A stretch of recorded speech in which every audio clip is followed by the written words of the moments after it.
Hello everyone, welcome back to my DCS F-16C tutorial series. Last video we looked at starting up the Viper. In this video we're going to learn how to taxi, take off and climb the aircraft. It can be hard for beginners to get to grips with steering with your feet. The F-16 isn't the easiest to taxi. The wheels on the landing gear are spaced too close together, which gives it a tendency to topple over if you try and take corners too quickly. So before we get moving, I want to make sure that you have all the controls mapped. So open up the controls window. The first thing you want to map is the rudder. If you have pedals, map it to those. If not, you might have some sort of spare axis you can assign. You may want to tweak the curves here. I've reduced the sensitivity near the centre by adding a curve. You do this by moving the slider. Next we want trim.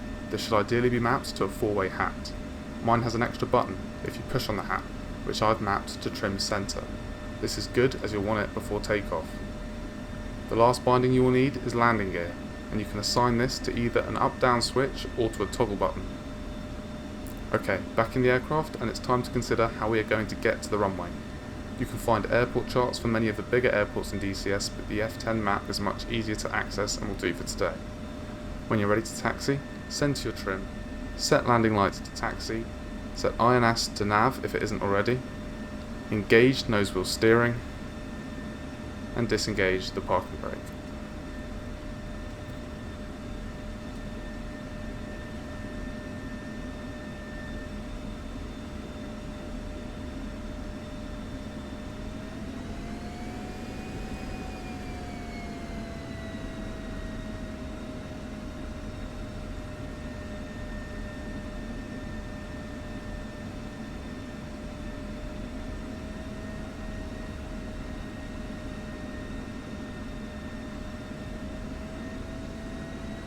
Try and stick to the yellow lines where possible.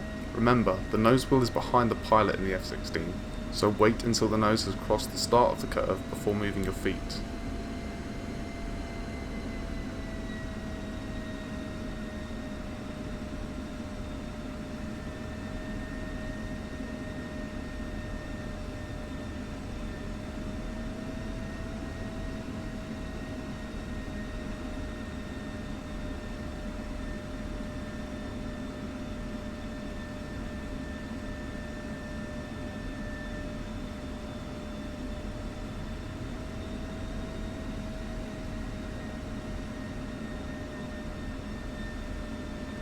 Stop before entering the runway.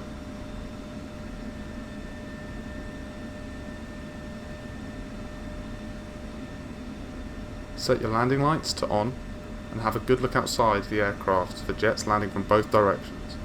Check no one is taking off by scanning the length of the runway.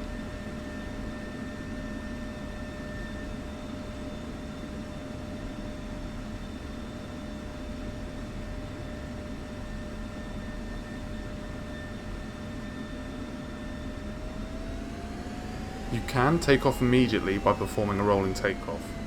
Wait until you're on centerline and advance the throttles. If you're on a shorter runway, do a sharp 90-degree turn onto the centerline, hold the brakes, push the throttles to max, release the brakes when the RPM reaches 80% and keep it going straight with the pedals. Once you reach 80 knots, disengage the nose wheel steering, remembering that the pedals will suddenly become less responsive and will require larger inputs to keep straight.